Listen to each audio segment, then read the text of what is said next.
Well, well, well. If it isn't another Mutants and Masterminds Monday, today's topic is, well, it's just amazing. It's the GM's Toolbox. Books, baddies, backstories, and big, beautiful blunders. Which is, of course, our stock and trade here at Mumemo.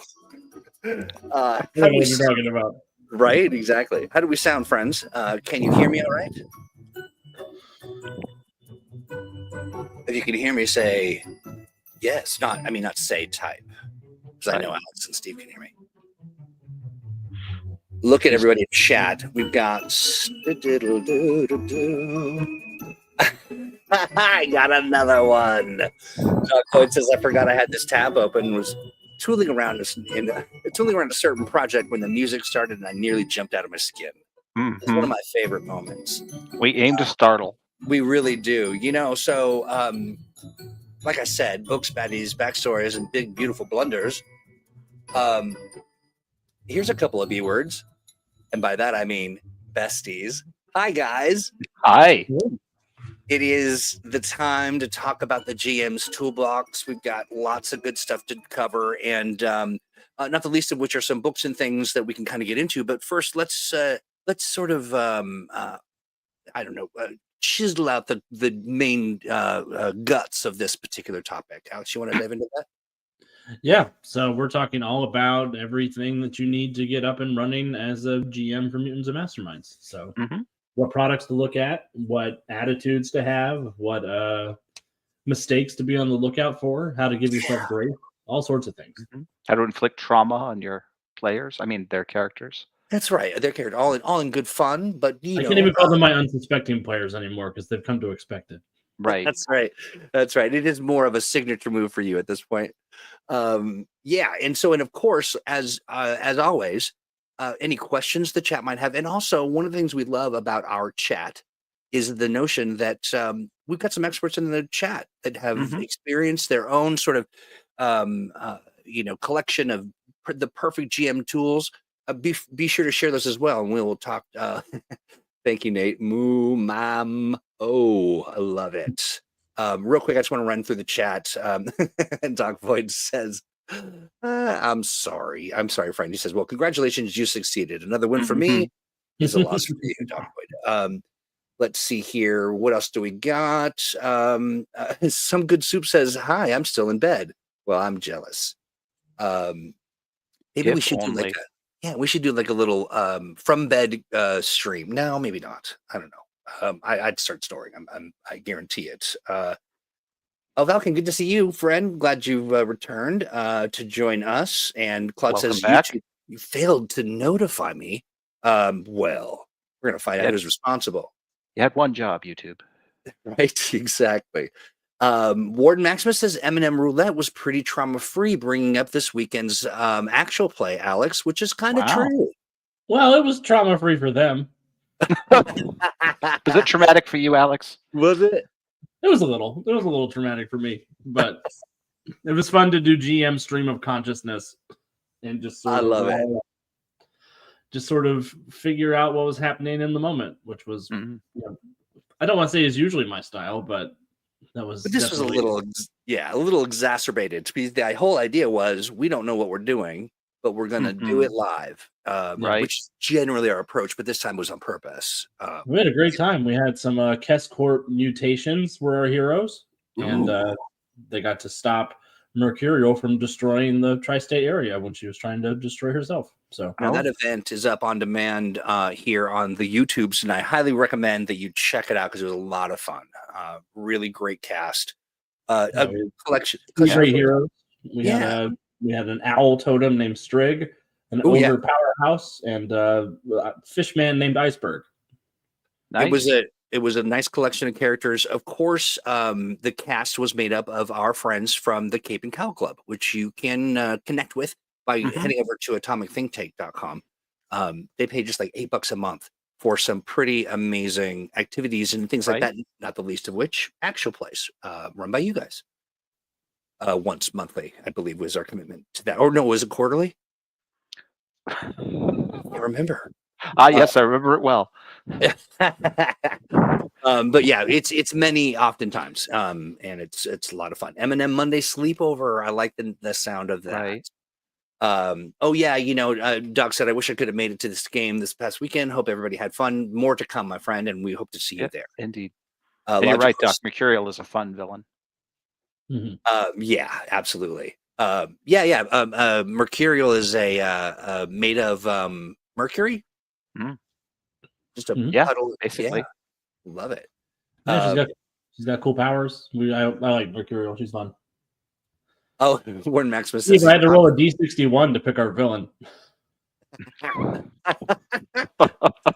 That's so many villains. First, I picked a D6 for which book they were coming from, and then I rolled D61 for Rogues Gallery. So. Beautiful. I love that. Warden Maximus says he's not a fish. He's just a guy that swims really well. Yeah, that's basically a fish. Yeah, it's essentially a fish. Yeah. Right. Let's see here. Troy, I recall being decided that monthly was untenable. It feels. That's why I was like, I don't think it's pretty monthly. Sure it's not. Yeah.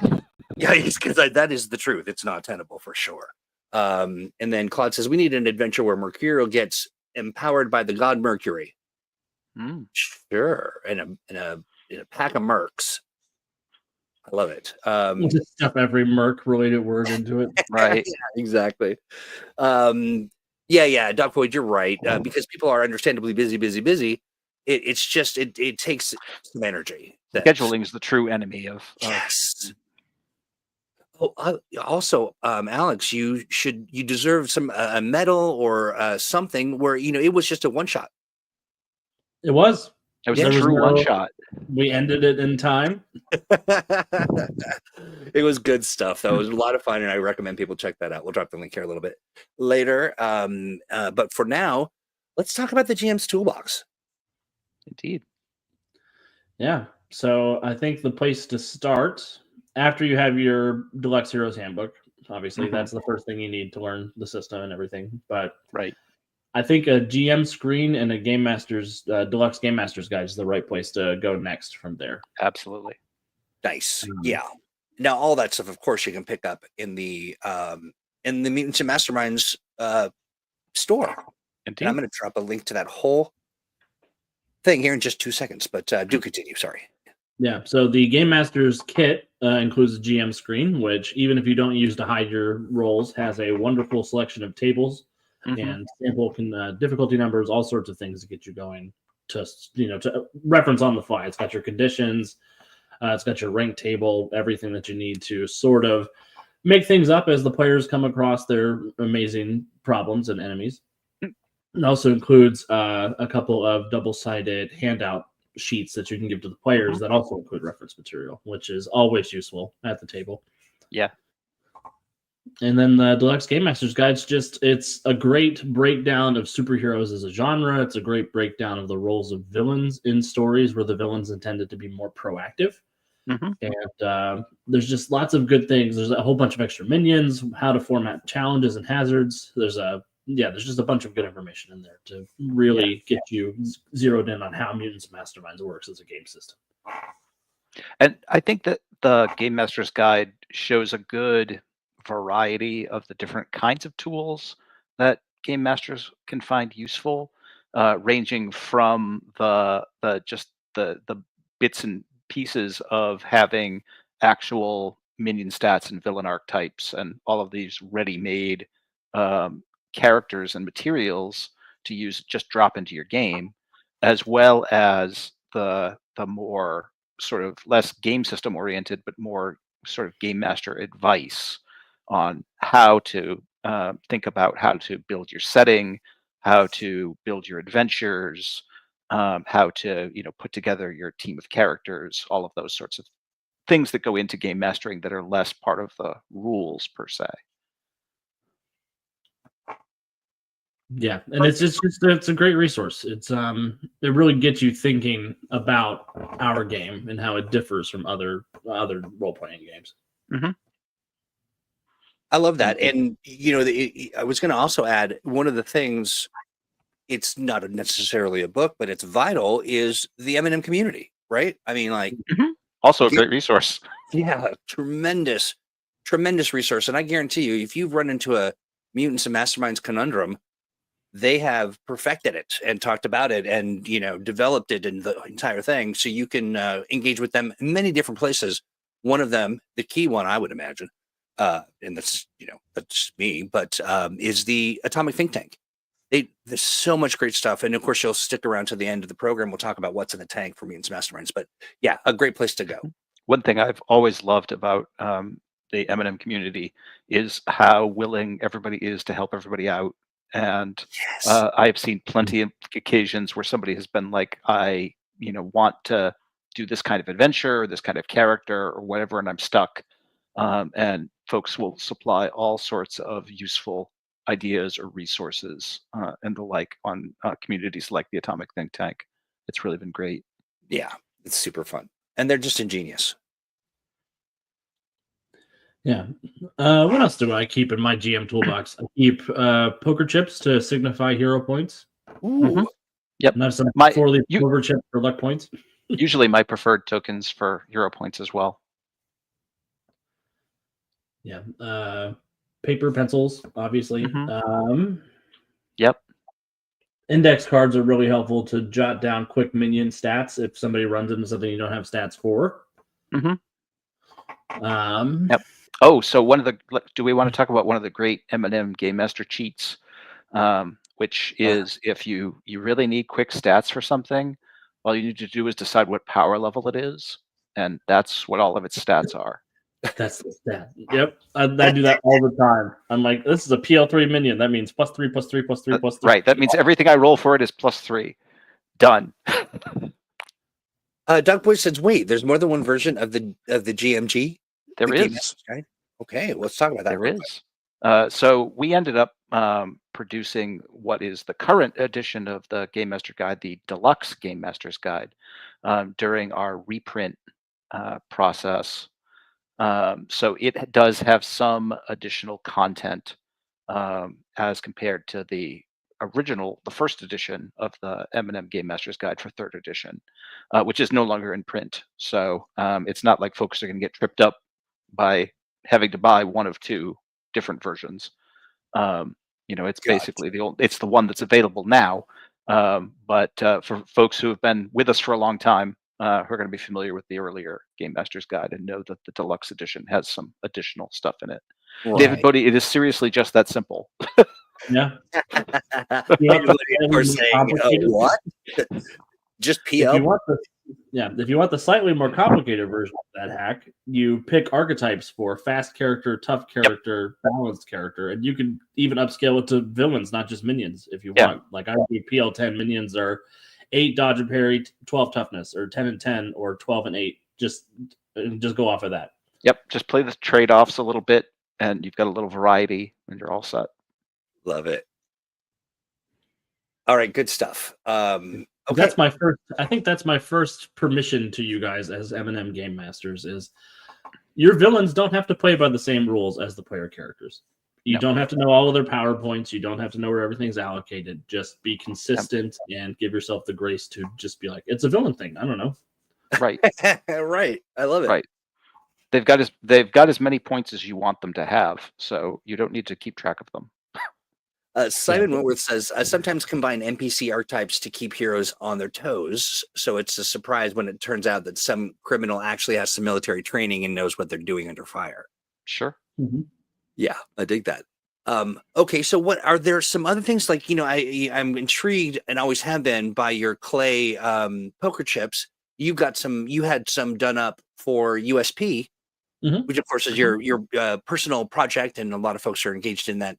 You've got a YouTube channel and a website, untoldstoriesproject.com. Am I right? That's right. Yeah, we do a bunch of M&M streaming over there.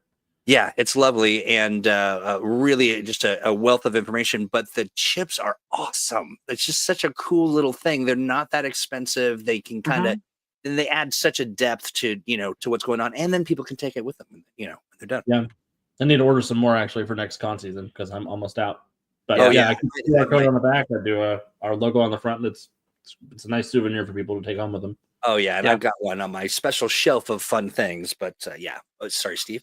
Having nice little tokens, for hero points is a nice at the table thing. And it makes it easier for the players to get a sense of how many, not only how many they have, but how many everyone has. If folks have their hero point tokens out in front of them. And also you can tell as a game master at a glance how many hero points everybody has. And if you see people getting low, you can hand out some more, that kind of a thing. So it's easier to manage the flow of hero points that way when you get that visual reminder. Yeah, another cool thing about that physical thing is it limits how many I give out. I've started only putting out like 2 for every player and then 3 discretionary points that I can give out, so I don't just have a million to hand out all the time. Yeah, I like that. I also love that it properly illustrates, like, don't bank those, like, use them. Yeah. And I tell people, like, I have a set amount. If you keep all of them, I can't give you any more. Hey, to quote one Alex Thomas, we're fast and loose with these. Right? Indeed. One thing I wanted to mention is Doc Void says, and yet I find myself sitting down in a free moment and building them out for fun, my villains and other NPCs. And that's absolutely. That's the beautiful part of this. This is the kit that, and ideas and things that come from the community and stuff that works for Alex and Steve. But it doesn't necessarily mean that every aspect of it will work for you perfectly. Yeah. If you're, M&M character creation is fun. I will be the first one to say it's fun to do. Like, if you enjoy building characters, then by all means do. This sort of hack is meant entirely as a, hey, if you need something in a hurry, and you don't want to, you can't build an entire character like on the fly in the middle of your game, this is a useful hack. Or if you just don't want to be bothered. So, and Doc Void, right? And Doc Void, not meant as a criticism or not thought as seen as one, but as really just an underscoring of the real truth about M&M is that it's got to work for you. And you play for the fun and you do that so that it works. Like, for instance, Fox Carrata says, I know that if I know that a villain or other NPC will show up combat multiple times, show up in combat multiple times, or maybe complicated in how I want them to work, I'll build them out fully. Otherwise, I'll modify archetypes on the fly. Yep. Perfect. Absolutely perfect. That's what they're there for. Yep. 100%. Let's see. So talking about other tabletop resources that are handy to have. The M&M condition cards are an unappreciated resource in that regard. Just because there are a lot of different conditions in the game. And although we have the handy reference sheets in the Game Master's kit, the cards are great because you can hand them out to individual players whose characters have that condition, and they can have it in front of them. So both they have it for reference, and the character has that condition, which is a lot easier for you to track. Otherwise, as a game master, I always have to keep notes on my character roster, who's got, who's stunned and who's, prone and who's got what conditions on any given round. Right. And the condition cards make that a lot easier to track. And they're also available on Roll20 as well. Yes, there are virtual versions of them. Yeah, absolutely. One of the things that Devious mentions is that that he'll use Foundry VTT and have the free module called GM Screen, and that allows you to use the M&M digital GM Screen because the print one is out of print, but we have the PDF.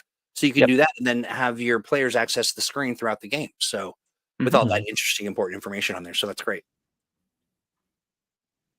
Beautiful. Gene asks, I think I have 2 or 3 of those Game Master kits, to be honest. Yeah, absolutely. Let's see. Gene says, any plans for basic Game Master's Guide? Not at the moment, but honestly, the Game Mastering chapter of the Hero's Handbook is kind of the basic Game Master Guide, if you want to think of it that way. Hey, Adrian Lorenzo says, good night from Spain. Did I miss something important? You are right on time, friend. Yeah. Another thing I really like about our supplement books is a lot of them have a chapter in the back or so for GM advice related to the genre that we're trying to tackle or about the location we're trying to tackle. There's lots of good stuff. Astonishing Adventures Assembled actually has a really good GM section. Yes, that's one of the reasons why Astonishing Adventures Assembled is high on my GM resource list. Is it has some great game master advice in it, in addition to the adventures. I probably shouldn't say that since I wrote it, but I do think it's really good. I think it's very good. You get to say that. You do. A great piece of work. You're a piece of work, Mr. Thomas. I Hey, am a piece of work. My mom said so too. so one thing it just struck me that would be very interesting for the M&M community. They have this propensity to create volumes of amazing content of just all kinds of stuff, and you'll find that stuff in the at the atomic or atomicthinktank.com, not the atomicthinktank.com. But one of the things that I accidentally rolled 19. Sorry, I'm playing with dice as I'm talking to you. But it would be very interesting to see a series of GM advice, GM, like, sort of, even if they're just sort of short, little examples of things that folks do that are actively GMing, or, inactive GMing as well. I think that'd be really neat to see. I would love to hear people's favorite sort of GM hacks and tricks that they use when they're game mastering, because those of us who've been game mastering for a long time often forget, a lot of the things that we've just adopted that we do aren't necessarily, a part of the game per se. They're just techniques that we've adopted and just a way of doing things that makes it easier for us.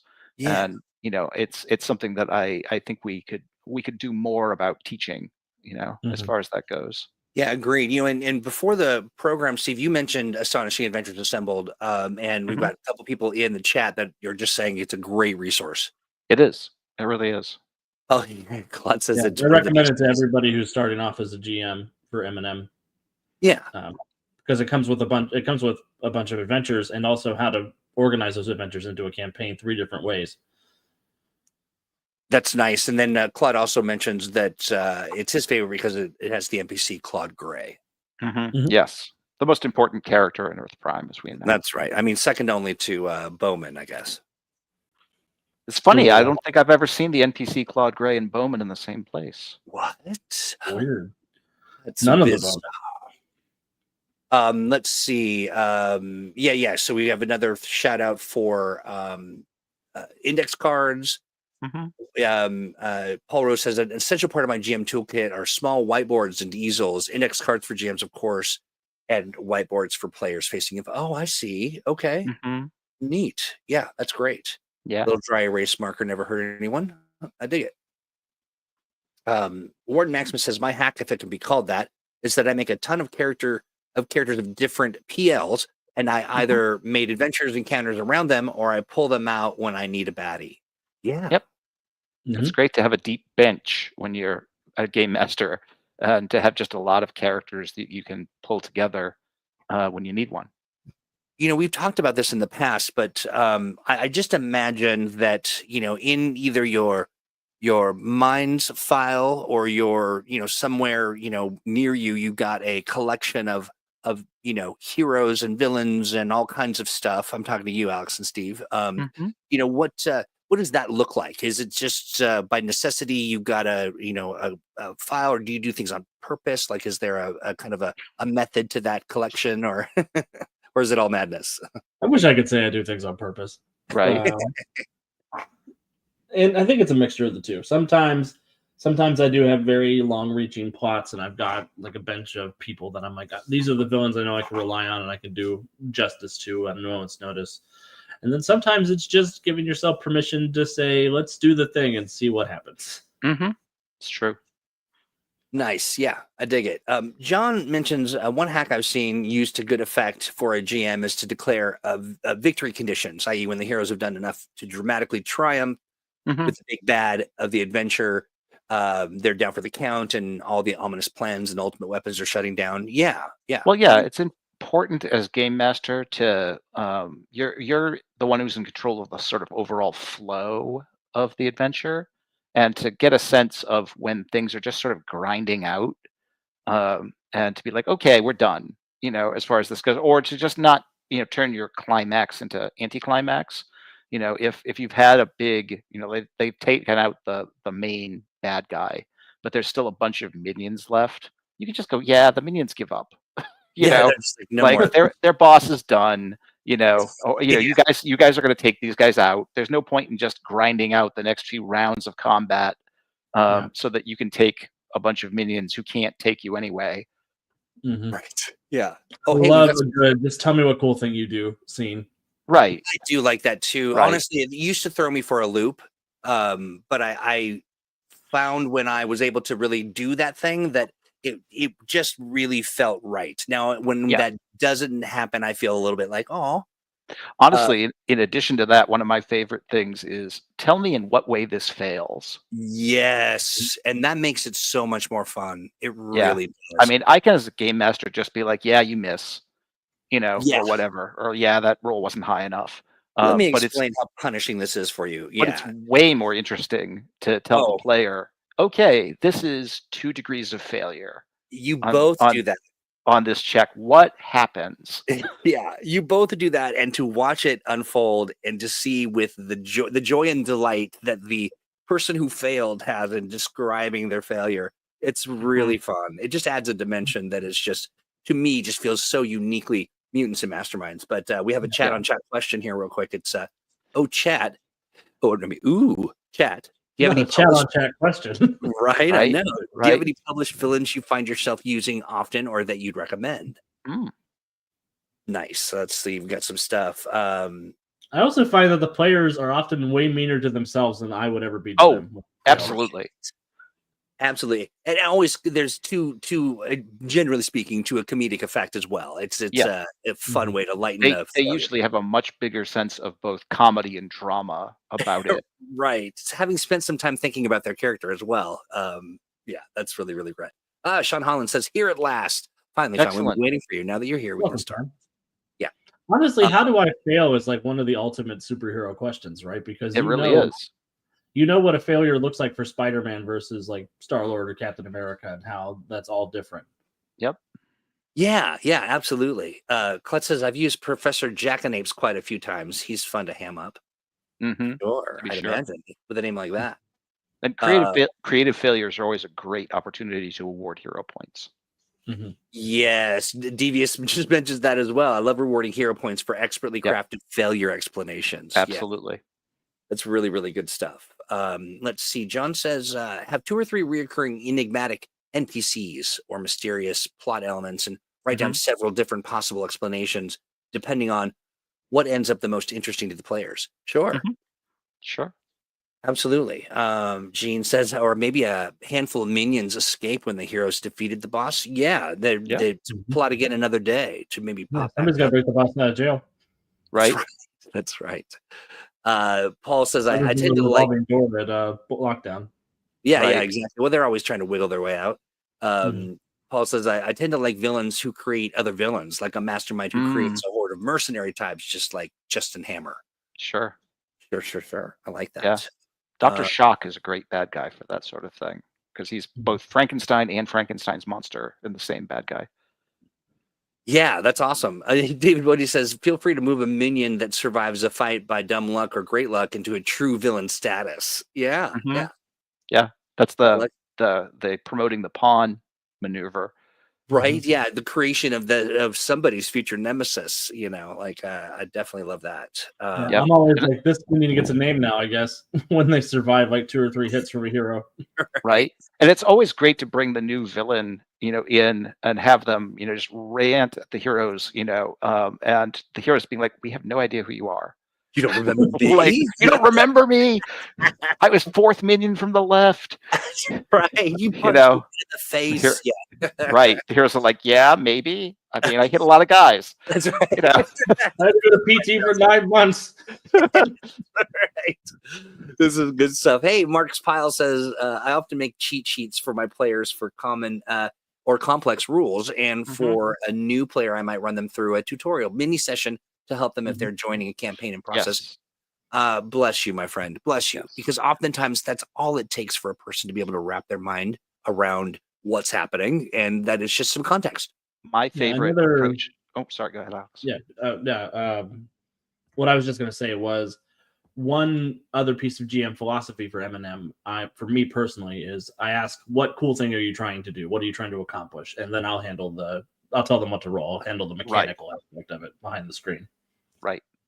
And often you can then move up to explaining to the player, this is what is happening game-wise to this thing that you want to do, so that they start picking it up. I was going to say, one of my favorite game tutorial things is to run Doom Room sessions for new players and new groups, so that they have a chance to work together in a basically a training environment that's very in genre. And you can give them a chance to just kind of mess around, and nothing has any real consequence.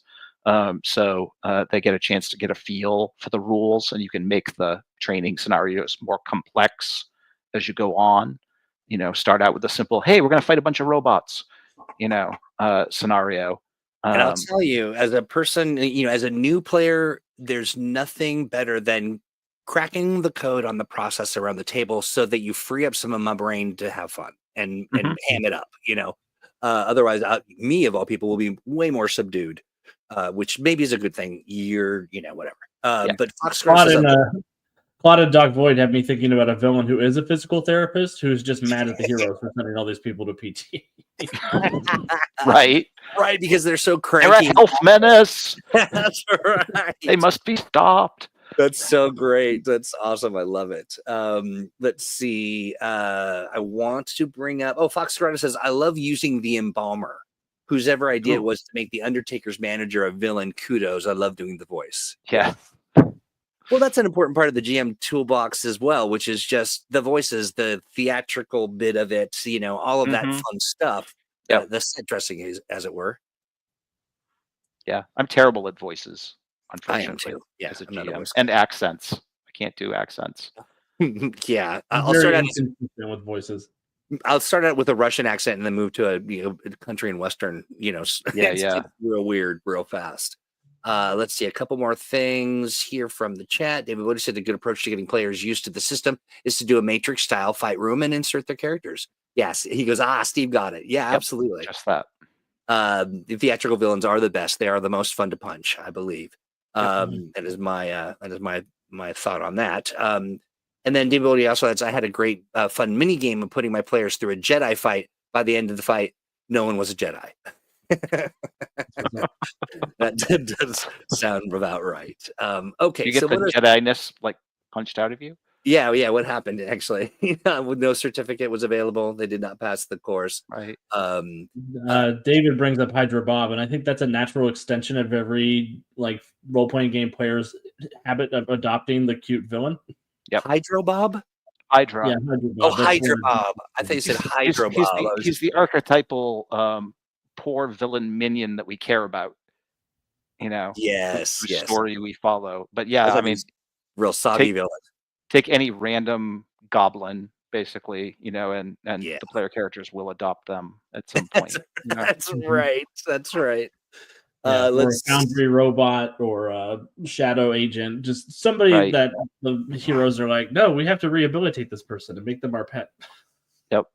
Right, Paul. This is a good point. Why even be a supervillain if you're not going to swish a cape and twirl a mustache and chew some scenery? Sure. Absolutely. You don't get to dramatically monologue. Why are you even bothering? That's right. That's right. And then, it also helps you to practice and perfect that whole feature for real life when you're walking around just kind of dealing with people, just kind of add some of that flair to your daily existence. Yep. Real quick, I want to mention, if you're listening to this on demand, bless you. We're so glad you are. Do me a favor, take a minute and like the screen. It's like the screen, like the stream, and and then lick the screen and do all that good stuff. But then also make sure that you're subscribed. You're not condone licking the screen. So make sure you're subscribed. Make sure that you've liked, and also share it with a friend. If you play with a group of people if you play Mutants and Masterminds with a table of folks, they also be watching as well. And so give them the link and say, Merry Christmas, a gift to you. Oops. I keep rolling dice. So speaking of monologuing, I will say one game master trick I adopted in M&M was bribing my players so that they would actually sit still for my villains to monologue. Oh, I like that. And I've actually done occasions where I'm like, if you sit through this whole monologue without interrupting, I will give you a hero point. I think that's great. I think that's great. And a fun sort of push and pull between you and your players, like that's great. I love it. Let's see. Doc Voight says, I made one of those for a LARP NPC once, though he didn't get so much adopted as the Adventures in Channel wanted to flay him alive. Okay. Oh, well, sure. They're into that spectrum. Yeah. You'll also get the villains that the players truly love to hate. Right. Or the NPCs for that matter. Alex has got, great example of the NPC that everybody really hates. Right. And that's how you know you're doing it right. Yeah. Yeah. I love it. Yeah. We have a t-shirt. We have a t-shirt? Yeah, it says Sophie is the Master Mage, but Master Mage is crossed out and worst is put underneath it. The worst. The worst. That's so great. Doc Boy says that's freaking fantastic. Let me monologue and I'll give you a hero point. Nice. Mm-hmm. You can take because otherwise players want to step on your moment, and that's just no fun. Sure. Yeah. Yeah. Exactly. I call that the I have dark vision. Yes. Gambit. Yes. Now, Pook brings up. I know you can see in the dark. I'm just trying to establish ambiance. Yeah, exactly. Pook brings up something that I think is a very interesting tool that is more of it's not necessarily a physical tool, but it ends up in some very physical, like in some rewarding and also engaging opportunities for people to remember what the heck went on. And that is giving out hero points to whoever gives the recap of the last session. Mm-hmm. Yeah, that's fantastic. Such a great idea. We've definitely talked about that before. And, another example of using hero points in maybe a different way than you first imagined. Yeah. Really great. Yeah. I definitely use hero points for just outright bribery. There's nothing wrong. Yeah. Yeah. Alex, really you lean into funny. Recapping is a great tool also for you as the GM because you get to see what they think is important and what they remember. Right. Do either of you two have an example of a time when you gave out, I know you've been GMing M&M since the dawn of time, but what are there any memorable moments that sort of where the hero point sort of acted as a catalyst for the game or just something in that regard? It's tough to any time that I'm like, I would like to offer you a deal. Yes.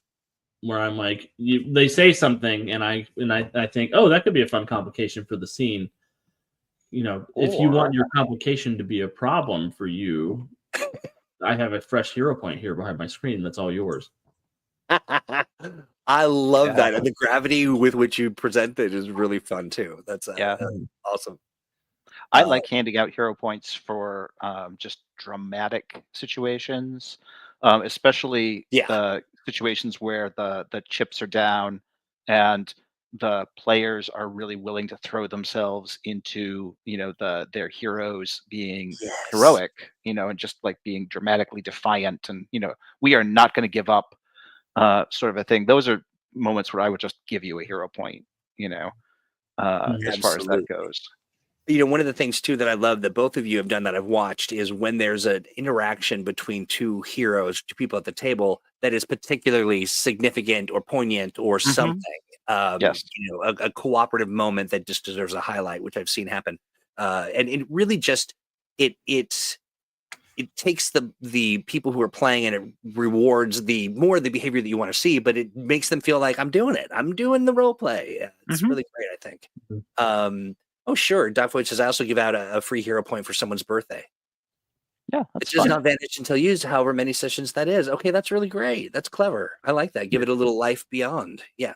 I've given out hero points for that. I've given out hero points for somebody showing up to a game I'm running wearing a shirt of the character they want to play, or showing up to cosplay, or Nice. Yeah. As Paul points it out, basically reward the behavior you want to see. Absolutely. That's the thing. And Claude says, gave a hero point in the first Superhero Origins episode for a great hero speech moment. Yes, absolutely. Right. That's what they're for. Absolutely right. Okay, so where are anytime I'm playing Mutants and Masterminds, I'm usually writing down, especially for characters that have like monologues or like little lines or something. Like I'll write a big speech that I'll give at some point, or I'll write I'll pick a shtick and I'll write down some suggestions for it. 2 weeks ago, I played Sadie McIntyre, Rodeo Queen, 3 years running, and it was like, I'm as nervous as a stick of butter in a toaster convention, or things like that. I love that. Hey, you know, something that's interesting as we talk, this particular episode is all about the GM's Toolbox, but Rebel Moose says, on the topic of recapping as a player, I've made it a habit of having my journal for my character where I make notes and draw sketches and write observations in character during downtime, or imagine while you're playing, things you want to remember. That's brilliant. Yeah. That is a segue to another key GM tool that we don't provide, unfortunately, which is take notes. Both take some notes during the game, but more importantly, and I, to this day, I'm still not great at this, but more importantly, when the game is done, at your first opportunity, write yourself a little summary, so that you have both, just a summary of what happened, and you can jot down any important things that happened, any follow-up you want to do, any, like, oh, this plot thread looks interesting, kind of bits, so that, later on, you're not going to have to rely on your memory to go, what happened? Right. Yeah. Hey, go ahead, Alex. Well, I've got a big 5-star notebook, a 5-subject notebook that I'm working through right now for my ongoing campaign. Yeah. And I'm imagining that wasn't the first one that you picked up, that you probably got a collection of notebooks. I've got Google of them.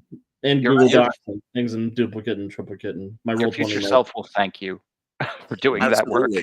Hey, speaking of future selves, thanking our past selves, and hero points and Rebel Moose, this topic was brought to us by Rebel Moose. And so for you, my friend, you get a hero point. You can play Fast Loose. It is yours. You can take it home. I love that that's my picture on the internet now. Right. Troy's been looking forward to that for quite a while. Well, I've been waiting and waiting and waiting, but here you go. It has big, like, for a good time, call this number on the bathroom wall. It really does. It's the energy, very much so. So yeah, for a good time, play Mutants and Masterminds. And Rebel Moose, thank you so much for such a great topic. It has been, we're not quite done yet, but lots of good stuff coming up for sure. Falcon says, "Oh, poor Alex. Don't poor Alex. Alex, I deserve it." He earned it. I love this. Let's see. What else do we got cooking? Claude wants them printed. What was that? Claude wants these printed, these Fast and Loose hero points. Hey, I'm not saying there's t-shirts, but right. Hold on. The holiday but season. Troy does have access to our Redbubble account. I do. Exactly. Thomas, the bad boy. A bargain at any price. You'll want to grab one for yourself if they should show up somehow. Right. Let's see. Oh yeah, Doc Boyd says, Steve, I did that exactly in my first session. Wrote myself a summary. Yeah, absolutely. Give yourself a hero point. Yes, that's right. This is sorry, I'm trying not to just break into just laughter. I know that it's a great listen when people are just cackling like cacklers. Let's see. Your merch team was so preoccupied with whether or not you could, they didn't stop to think if they should. Nope. Not a minute of it. Not a second of it. Oh yeah. Oh wow. Morton Maximus says, I want to see that picture on custom poker chip hero points at Origin. Okay. I'm not in charge of that, and I will not be distributing hero points with my own face on them. Duly noted. We will make sure Alex has a bag of hero points with his own face on them. Yeah. Oh, I'll sell them at the booth. Not my idea, and I'm not bringing them anywhere with me. Love it. Love it. Imagine give a hero point, and it's just my face. Well, could you imagine people giving them out and saying, "Hey, Alex is forcing us to do this." It's a bad luck no matter how you slice it, and fun for me nonetheless. Okay, you don't have to say I'm forcing you to do it, Troy. You can just say I'm doing this about it. It's too late. I have no power here, Gandalf Stormcrow. Right. Okay, hold on. Sorry, I need to get myself together. All right, none of this is happening. It's happening. All right. So, what else are we missing? What are some things that we've really covered? Some phenomenal stuff here. You would think that's all we need. Are there other things we should consider in this process? I think the other most important thing that you can have as an M&M GM is a good set of M&M players. Yeah. People who understand the genre, who understand the story that you're trying to tell, and understand that it's not just D&D with capes.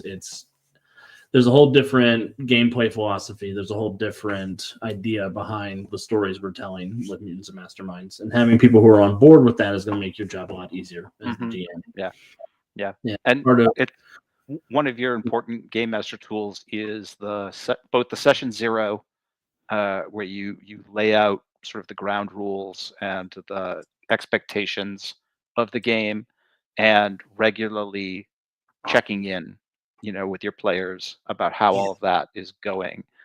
And I can already tell that chat is not listening to this at all, because they're busy coming up with all kinds of custom dice ideas instead. New merch, all of it's appearing on Alex's face. This is actually so Sean, who is on topic, by the way, as a Sean would be expected to do. Yes, as we would expect of Sean. Yes, exactly. It says this might be something which was covered somewhere else, but I always keep a list of names randomly generated with hair colors, ages. That way, my random person has a name. Yeah, I like that. Yes, the random NPC name list is a vital game master tool, so that when players are just like, "What? Yeah, but what's that hot dog vendor's name?" You're not like hot dog. Bruce Campbell. Right. That's Pizza Papa. His name is Frank, of course. Yeah, absolutely. Very, very great idea. Let's see. Yeah, Klutz says collecting amazing players is a goal of his. Yeah, absolutely. Yeah, and I think part of that collecting is fostering and growing and empowering and enabling your players to become the ideal players. Which I think is important, but it also suggests a commitment from the players themselves to be ready to check off some of the things they may think they know and to dive in and really experience it. Full Frankenfurter. Yes, that's the name. And the way to start cultivating that is to communicate your intentions, to communicate what you're looking for. Yeah. I mean, it's worth, taking on some of the different expectations of the genre just right off the bat and saying, hey, look, unlike D&D, your characters are probably not going to die. And if they lose a fight, that is not necessarily going to be fatal. In fact, it could be kind of fun. Because it'll just give you another situation to deal with. So don't worry too much, again, depending on the style of game you're running, about your characters being, SEAL Team 6. Right. Yeah. Exactly. Yeah. I love that. And you have to be willing to own that as the GM too. So when they lose a fight, they don't die. They come up with a fun fail forward, come up with why that happened. Yeah, a growth moment as opposed to an end of the line moment. Right. Let's see here. I wanted to mention. Oh, Simon says this. Simon says there's a reason I made a whole book of names from different cultures. Just grab some dice and roll. And one of the things too that strikes me as, and then you also know how to pronounce them. Like you take some time to learn that, and that I think that's important. And you have no idea how. What a great inclusive moment that could be, to really get in there and think in those terms. I love that. Yeah, just make sure to cross names off of your list as you use them and replace them. Right. Otherwise, you end up with redundant names, and that gets awkward. Two? Yeah, exactly. Two Frankenfurters. What? How could that be? That's not a mistake. That is a conspiracy, according to your players. Yes, that's right. That's a clue. It's a clue. It can't be coincidence. This guy has the same name. That's so great. And John mentions, speaking of that, once every month or 3, feed the characters a few rumors and then ask the players to write down what they suspect the campaign's villains are up to. That's such a good way to source some interesting, maybe potentially different story elements. Yeah. I used to do, for one of my superhero campaigns, I used to do basically the characters would get briefings from Aegis Yes. Because the team had a liaison, and so it would just be like, Aegis giving them the like, okay, here's the report of all of the weird things we've noticed. We're following up on some of this stuff, but we thought you should be aware. And a lot of it was just random things that I made up. But of course, players fixate on that stuff very quickly. Right. And they're pattern seekers, right? And so Oh they'll yeah. line it up for you, and you're just like, that's a great idea. That's, of Yeah. course, exactly. Like, that could be the truth behind that. Maybe you should Yes. investigate that more.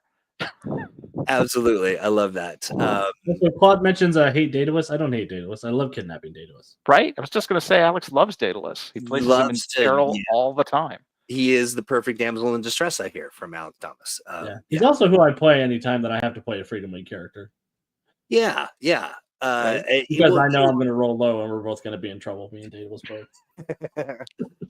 Paul mentions this, which I think is really important, and it's the notion of establishing stakes for an encounter so that they know up front what's at stake. That's absolutely great. I think it's fantastic. You can't depend on your players to pick up on your hints, because they will be like, what? Especially if it deviates from the norm, if it's something a little more dangerous or, all of that. Alex, there's a lot to unpack here, says RC. Yeah. It's all part of the Mumamo experience. Lots to unpack. All right. Well, so look at us.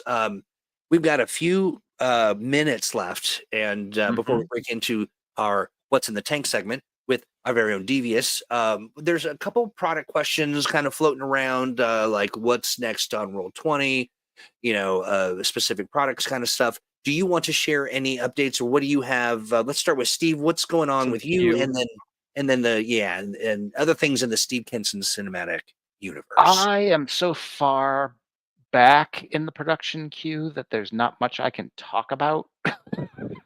I'm in the misty origins of time of things. So there are only shadows and really nothing concrete at all. That's right. It's kind of spooky, but Alex is much closer to the actual end of the pipeline, where things are coming out, as far as that goes. Absolutely. And that's not to say that there isn't quite a bit going on in the background, but there is. There's a lot going on in the background, but I can't tell you about it yet. That's right. I feel like Lucy eating candy on the conveyor belt. Right. That's right. Little bonbons, and many of them. Alex, do you want to share any updates or news? Yeah, there should be a Kickstarter update for Valiant coming out before Thanksgiving this week. Woohoo! To give some previews of some stuff that's been going on. The first book's back from editing. Second book's almost done in draft. Life's good there. Chrono Crisis 3 should be out pretty soon. Having to add in the cast section, because I forgot to add that in when I first sent it to development, but that'll just take me a little bit to put stat blocks in place. So no worries there. Cool. I don't know that I have much else to chat about. I got a couple things I want to share. The Hot Wings joke is peak Daedalus torture, Claude. Right. And the Chrono Crisis 3 is probably the answer to what will be out next on Roll20, most likely. It is indeed. That's right. Yep. I expect more news on that, but also I want to share a hint of some things to come for the holiday season. Imagine, if you will, an advent calendar that spans nearly the entire month of December, where each day you open a little box and there's something inside just for you. That is on its way to being ready to go here very shortly. In addition, mystery boxes, some cool stuff we're talking about. So stay tuned for all that, and it's all fun stuff. We've got some, of course, we'll have the, Black Friday, what is it, Digital Monday, or what is it? Cyber Monday. Cyber Monday, and, your mom's birthday Tuesday, and all the reasons that you'll want to buy some. I love how Black Friday has somehow become a month-long thing now. Honestly, it is exhausting. Which is kind of hilarious. I'm still also disconcerting. Yeah, I haven't taken down my Halloween tree yet. I'm still, here we are deep in the Novembers, and it's already Black Friday. Yeah. Yeah. I worked Black Friday in person at Target for 4 years in a row, and I'll never do it again. Oh boy. Oh, I I can mean, only imagine yeah. the trauma. Trauma Yeah. indeed. And I'll say one other thing. I don't want to spoil the surprise, but imagine mutants and master mugs. Mm, Ooh, I want a master mug. Don't you? Right. And maybe a whole collection. We'll see. We'll see for sure. Gentlemen, thank you so much for hanging out with this ne'er-do-well collection of chat folk. Pleasure as always. Oh, I forgot. What was the name of chat's combined supervillain? We rolled it up last time, and I forgot. Oh, the Records of Amazing. The Wrecker of Amazing? Amazing. Or yeah, something like that. Yes. We, of course, chat, love you dearly and hope that you'll stick around because we'll be talking about what's in the tank here very shortly. I just realized that I have nothing really ready to go for transition outside of saying thanks, guys. And we'll be right back. How about we do this? I always like this. We'll do a little Gods and Game Masters commercial as we transition into our other bodysuits and change. Tempo asked about Joy of Game Mastering tomorrow. We'll be doing Joy of Game Mastering tomorrow. Oh, fantastic! That'll be at what time? 5 p.m. EST. 5 p.m. EST. Fantastic. We'll look forward to that. Always a delight. Thank you both. Have a great holiday, everybody. Take care. All right. Bye-bye. Of Gods and Game Masters creates exceptional supplements for your role-playing games, including, but not limited to, the Danger Dossiers for Mutants and Masterminds, putting the super in supervillains. Fully realized villains with depth, complete with their background, motivations, stat block, personality, and adventure hooks. Find them on DriveThruRPG, as well as in the Game Masters Horde at ofgodsandgamemasters.com/store. And keep your eye out for my superhero horror setting, Barrow, kickstarting early next year. Imagine Gotham was also Ravenloft. Get signed up for updates on my website at ofgodsandgamemasters.com/Barrow. Hey, you're a little crooked. I'm a little crooked. I'm feeling out of sorts, ever since grandma found the midget rodeo clown porn on my hard drive. I'm out of the will now. Well, that's oh my God, are we live? We are. We are live. Get along, little buckaroo. So, little buckaroo. Ay. Anyway, hi. Hi. How are you, my friend? I know you've been ill for a bit.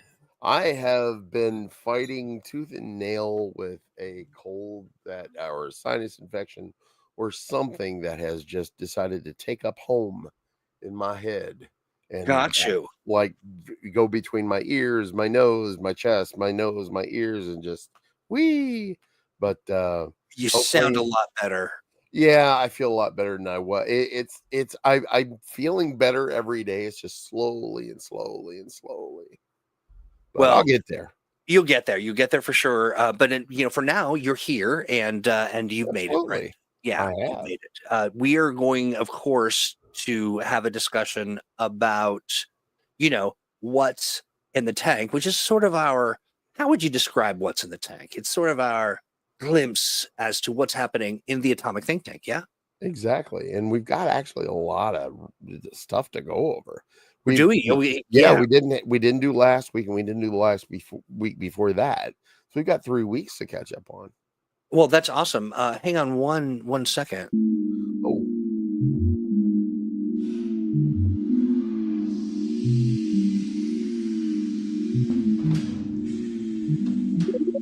What's in the tank? There we go. Oh yeah. Intro one more time. You're like, so good. Let's do it twice. Right. Good stuff. This is true. This is as you gaze into the tank, so too does the tank gaze into you.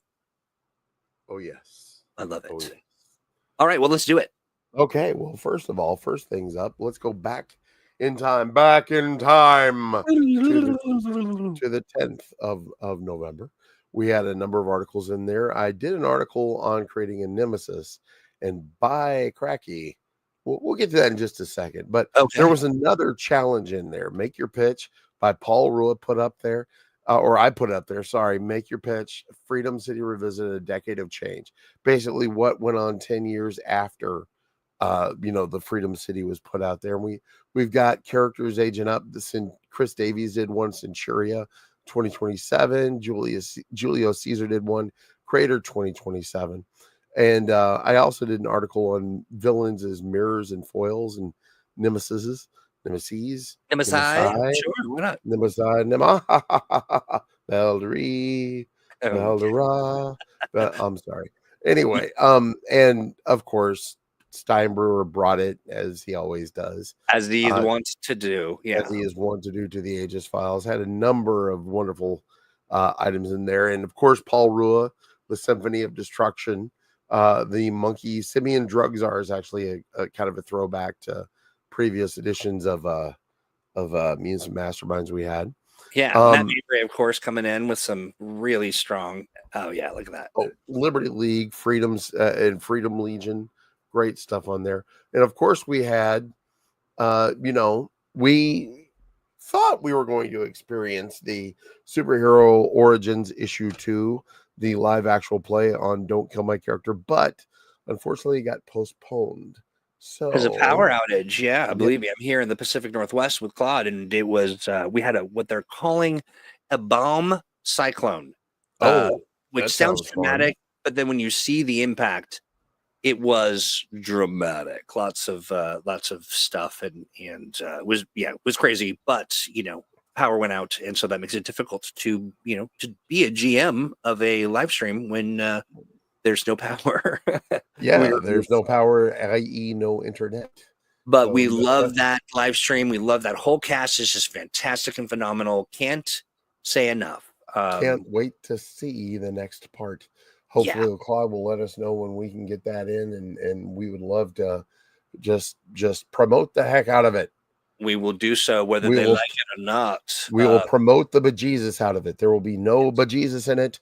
Zero sum bejesus. Not even a bit. That's okay. Right. But the featured article, Make Your Pitch, Freedom City Revisited, like I said before, and also Brandon Brewer put in GM Challenge, Make Your Pitch, the new Master Mage as well. So really great thing to catch up on there as well. I went ahead and also, Matt Mabry has just been doing gangbusters, just been doing fantastic work. I went ahead and compiled the items that he put out for the Liberty League returns and for the Freedom Legion. Nice. There in Watch the Tank. But that, that was on November 10th. Now we're going to go 1 week into the future. Diddly-doo, diddly-doo, diddly-doo. Here we are. Wow. We are now. Wow. I know. Just wow. That's fantastic how that happens. 1 week in the future. Magic. Well, it's 1 week in the past now. It's November 17th. There was a thing that basically was taken as a challenge, which I am thoroughly enthused by, where people describe it like it's an altercation. That was the thing. Well, it's not a challenge. I love the fact that I put an article on making a nemesis, and then Jacob Gross and Paul Rua started putting out nemesis. They took basically characters from the book, Silver Eagle, the Rook, etc., and made nemesis for them, basically exploring what it means to be a nemesis, etc., etc. Yeah. I put up GM Challenge Plot Hook, the Phantom Playhouse. But also I did a whole series on New Orleans. It's a city I love it. that's near and dear to my heart. I just basically wanted to put out a lot of information. There's so much rich lore to New Orleans that it's just brimming to be, chomping at the bit to be a great superhero background. That's right. I love the name Arakor Vorak. It sounds like I'm ready to shoot a bolt of lightning at somebody, but Arakor Vorak. Yes, exactly. I had put out an article on crafting a world. He also, Paul Rua, did Inspiration is Everywhere. Basically, somebody said Time Clash in the chat. I tell you, that guy. I know. It's all great.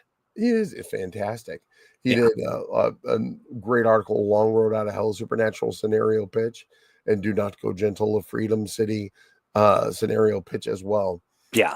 In the Aegis files, of course, Steinbrewer, again, Matt Mabry, Brandon Brewer.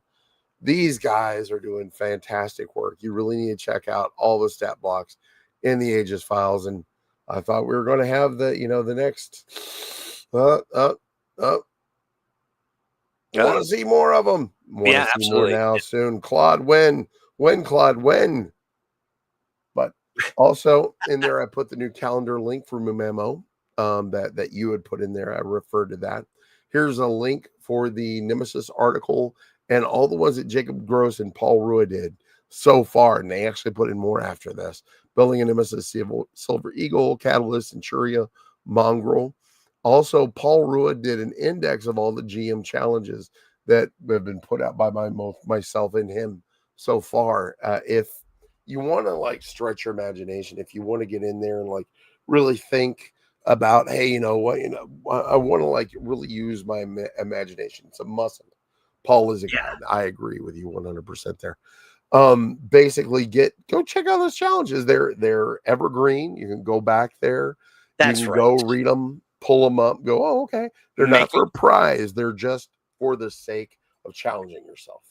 That's right. That's right. Hey, Gene mentions just as I'd love to see Freedom League's members getting an all new villain. You never know. You never know. Might be doing a contest soon for that.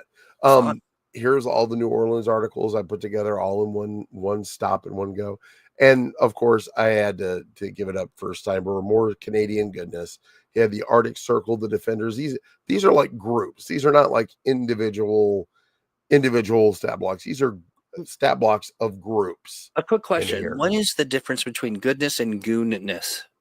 And goonness? Oh, well, that would be a D that I forgot to put in there. So you're like autocorrect is please. Oh, please. No, you don't edit mode. Right. Edit so mode. I just saw that. I thought a Goonies. Okay, this is clearly about Goonies. The much beloved movie. Oops. I don't know what you're talking about. That spells goodness quite plainly. I was having a moment. I just went somewhere, and I clearly I'm seeing things. You need to get your vision checked. I'm starting to goodness, do I? Yeah, I know. But like now we will now time travel to the future, which is actually last night, November 24th. The GM challenge, make your pitch. Paul Rule put one in there. The commercial breakdown. I'm really looking forward to this. To see what kind of imaginary companies you guys can put in here. And I know that you have Juicy Juice, the Juicy Juice Bear. Oh yeah, Juicy the Juice Bear. Yeah, Juicy the Juice Bear. And Paul and Jason Cochran have the Jerky Chicken. Okay. Which is in their company. Hold on 1 second. Which is their company in their game. Yeah. I feel like this is my dream coming true. I feel like, did we talk about this? Is Paul reading my mind? Paul's reading your mind. He has the power. I swear. I mean, I love it. I absolutely love it. But I had like this little minor fantasy that we could see our community create some fun things that they could see in ads and all kinds of stuff. Well, and we all talked about it, you, me, and him, during your office hours, which, by the way, guys, if you're not coming to the office hours, you're missing out. There for anybody to get in there and talk with Troy, interface with Troy, and the company overall. They're a fantastic resource for you every Wednesday. That's right. Go ahead. I was just going to say, and you too can see your dreams come true. You come in there and we just have a conversation, and then who knows what comes out of it. All kinds of creative fun stuff. But it is, just to be real clear, it's for Mutants Masterminds. It's for people who are playing games powered by the Age, the Adventure Game Engine. You name it. It is, all the green Ronin topics. You come in, we hang out, and look at what happens. All kinds of amazing stuff. I love that. Yeah, so I think it's a great challenge. I love to see up there. And also, you mentioned this earlier, the Wreckers of the Amazing. Do you remember in the team, the discussion last week when they came up with a random roll and to try to find the name of a super team for the chat? Yes. And it was Wreckers of the Amazing. What did Paul Rua do? Oh, What did no. Paul Rua do? He made. What have you done? What have you done? The Wreckers of the Amazing. Who's going to clean this up? I'm gonna clean this up. Superheroes do a lot for the world, but in the love end, you've still got to go to work, and You're that can still be the best. difficult when there's a giant robot death machine blocking the way. For quick, economical solutions to even the most extreme superhuman collateral damage, call 1-800-WRECK. Wreckers of the Amazing. What a mashup of hilarious fun on stream, and then this is so good. The members, that's hilarious. Matt Hazard, 4-Man, Doc Kaiju, Big Man, Wrecks Everything, and the Sacred Seal. Oh, that it's is just- honestly, look at this juiciness, this that is happy so goodness. good. Oh, fantastic. Thank you so much, Paul. It does remind me, yeah, honestly, Paul, that is so, I mean, that is just, it's amazing is what it is. But I did think about, at some point, maybe I'll put these up on, so that everyone can kind of share their thoughts on it. But hold on one second while I pull up, art, of course, is absolutely encouraged if you want to put some, art for your advertising your product or the thing that you found. And, like I've got something like this. Aren't you glad? It's juicy. It's the orange flavored liquid beverage. Not to be confused with oranges from nature. Or actual juice itself. Science oranges. Yeah, absolutely. But love that. I'm just so excited, and I didn't realize that he had put together Records of the Amazing. Which is funny. So I have a feed that plugs right into my brain or thereabouts, where we have Atomic Think Tank topics popping in and popping up so people know what's cooking. And I think I saw that pop up, but I thought, oh, I didn't really realize what that was, and so I just kind of kept moving. But beautiful work. Absolute beautiful work. Doc Wish has got to run. Dinner time. Have a happy holiday, friends, or a good Thursday for those not celebrating Thanksgiving. Indeed. Absolutely. And to you as well, Doc Void. Awesome. Okay. What else do we got cooking? Well, Paul Rua, God bless him, also did a wonderful article on GMing with anxiety. Oh, nice. Preparing to run. Basically, if you're a little nervous on running, a way to get into a good mindset for the game itself. Different things you can do, things to remember, strategies basically to help yourself calm down, center yourself, and get going with actually running a game. A valuable resource or conversation for anybody. I mean, really anybody, but especially for, the aspiring GM. We've got a bunch of new people who are wrapping their minds around Mutants Masterminds, and this is a great way to address the fact that anxiety is a part of it. It happens for sure, and there are things you can do to get through the other side of that. Absolutely. For the articles that I've done, I did crafting a world, creating a new superhero TTRPG game world. Little exercises you can do to help center get your world in a more immersive state for your players. Little exercises you can do, brainstorming, things like that. I also did one on support NPCs in M&M, basically the role of support characters, how to create memorable support characters, balancing power levels, involving players in creation and conclusion. And also I did an article on the 4 rules for NPC creation. That NPC should never overshadow the player character. NPC should serve only as support, quest giver, mystery to solve, challenge, or impediment.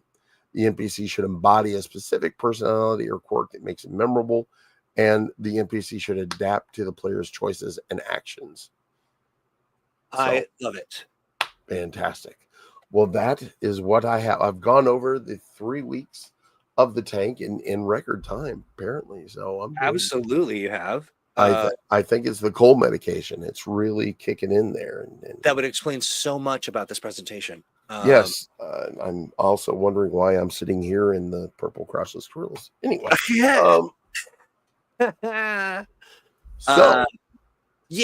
So here's a thought, friends. If you have yet to, I wish people could see what I'm dealing with right now. My microphone is literally sinking to the ground, getting lower and lower as I'm trying to maintain connection. But head over to the tank, atomicthinktank.com. It is really a remarkable place for you to get immersed in Mutants and Masterminds, tips, tricks, advice, resources, all kinds of really great stuff.